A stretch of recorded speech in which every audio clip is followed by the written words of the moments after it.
It has to be one of the best beers that I have ever tried.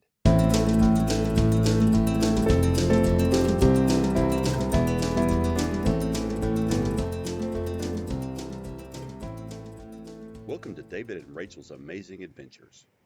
One of my favorite places to go during the winter months is Myrtle Beach, South Carolina. That is quite the opposite of what most people would say. Myrtle Beach is usually very busy during spring break and throughout the summer. I too enjoy the warm weather and being able to put my toes in the ocean, but it is also so crowded during this time. During the wintertime, you almost have the beach to yourself and it is easier to drive around and visit places when there aren't a lot of people around. My family and I have visited Myrtle Beach during the Christmas holidays several times, and we have had a very relaxing and enjoyable vacation each and every time. In this episode, we want to share with you our experience with booking a place to stay, some places that you might be interested in eating at, and just a few things that you may want to do if you visit Myrtle Beach during the off season.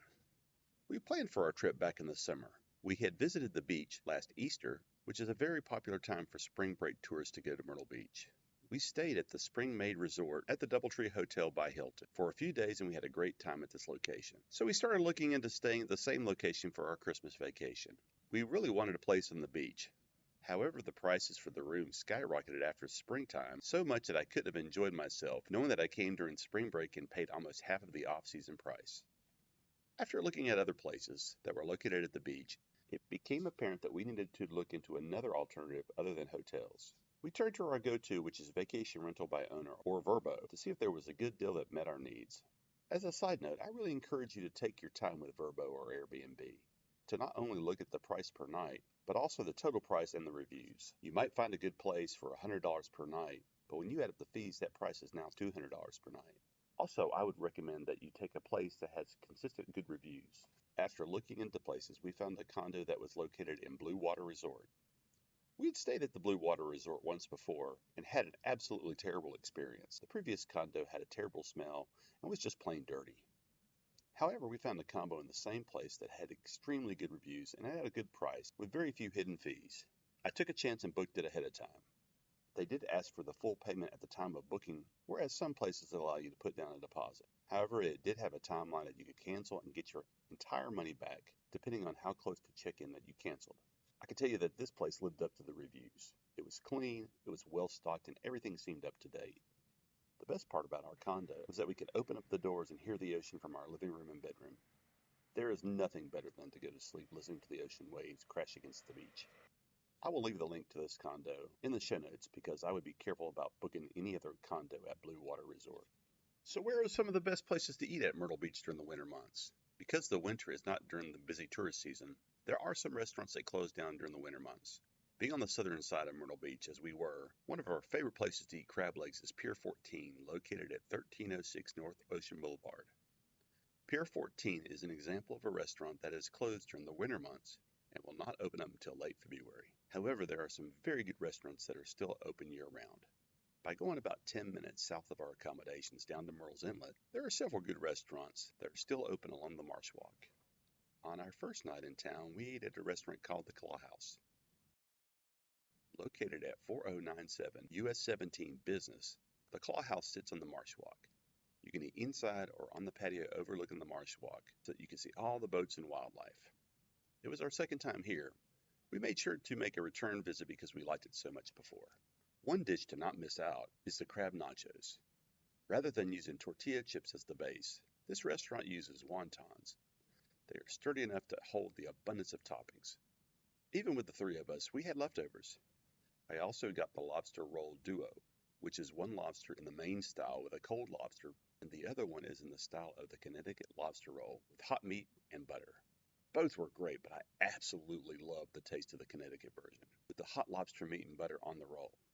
Our son also had the fried oysters, and he loved them very much. On our second night in town, we let our son pick out the restaurant. Since our favorite snow crab restaurant wasn't open, he really honed in on trying to find a good substitute. He chose Riptides Oceanfront Grill and Rooftop Bar, located at 1206 North Ocean Boulevard.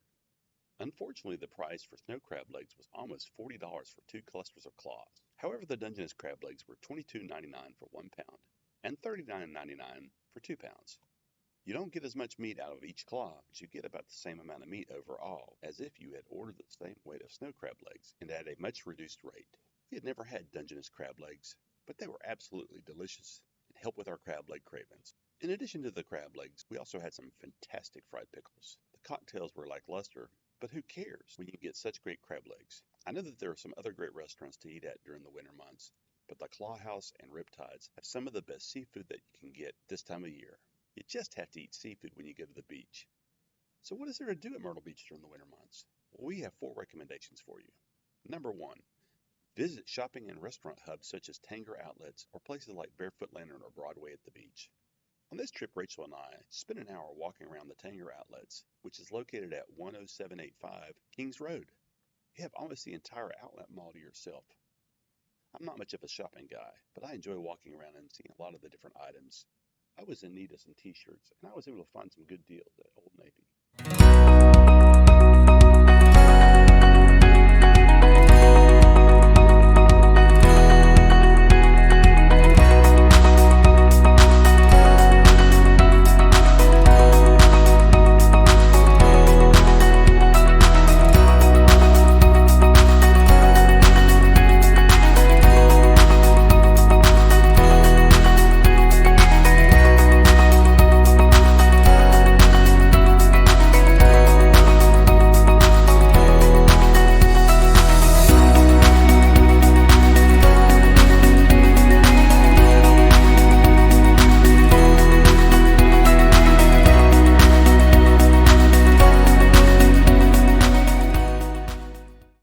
Since Phillips wasn't able to come with us on this day, we did pick up some fudge at the Fudgery.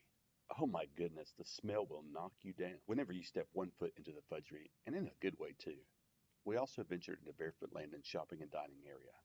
We arrived after dark and were able to see the Christmas lights all around the shops. Most of the time we just wandered around, but we did go into a few shops, including some gift shops to look at many of their items, as well as a candy shop with a lot of interesting sweet snack items that are marketed in several different ways.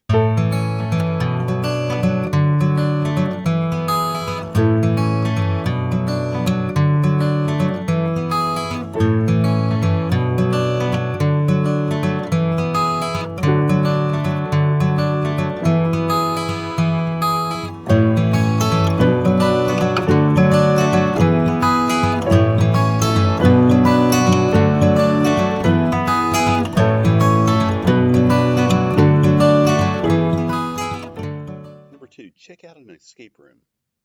I had done a couple of escape rooms before the pandemic, and I didn't enjoy them as much as I thought they could be because we had to do them with other groups that we didn't know. At Escapology Escape Rooms in Myrtle Beach, we had a room and a puzzle to ourselves. We had a fantastic time trying to solve this mystery. Rachel and Phillips are much better at puzzles than me, but I felt like I was able to contribute my fair share to finishing up the puzzle right on time. It was a lot of fun and a great thing to do. You have a rainy day during the tourist season or any day during the off season. Number 3, go to a brewery or a winery. In past years, when we used to stay up at Cherry Grove, we'd go to La Belle Amie Winery located in Little River, South Carolina. There was no doubt we would do a tasting and bring back some wine to have throughout the year. On this trip, we decided to try out a couple breweries. The first brewery that we visited on day number 3 was the Crooked Hammock at Barefoot Landing, which is located at 4898 Highway 17 South in North Myrtle Beach. After walking around Barefoot Landing, as mentioned earlier, we sat down for about a half hour and had a beer at the bar. We got there literally at the last minute of happy hour and got to take advantage of the special prices for a beer and a snack. Rachel had the beer called Pass the Sauce Apple Cranberry Cobbler, and I had the 4 Tires, 2 Friends, and a radio beer. In addition, we ordered the pimento cheese and pico de gallo with some crackers. Both beers were delightful and the snack held us over until dinner. As we were leaving, they were getting ready to start a trivia game, and we will have to check that out in the future. The next day, Rachel and I decided to try a brewery not far from the condo at New South Brewing, which is located at 1109 Campbell Street. We both tried a couple different 6-ounce beers, but our favorite one by far was the Scotchtoberfest. They take their Oktoberfest beer and age it in a whiskey cask for a year. It has to be one of the best beers that I have ever tried. It is so good, and I will come back to New South Brewery at Christmas time to have that beer again. That beer is a keeper. Number 4, just get outside and enjoy the area. I got out every day and just walking and running along the sidewalks. I have to admit that I love running on flat places such as the beach. Also, get out and sit or walk along the beach. You almost have the place to yourself. It is so much more enjoyable than during the tourist months. There were even some brave people enough to get out into the ocean a bit.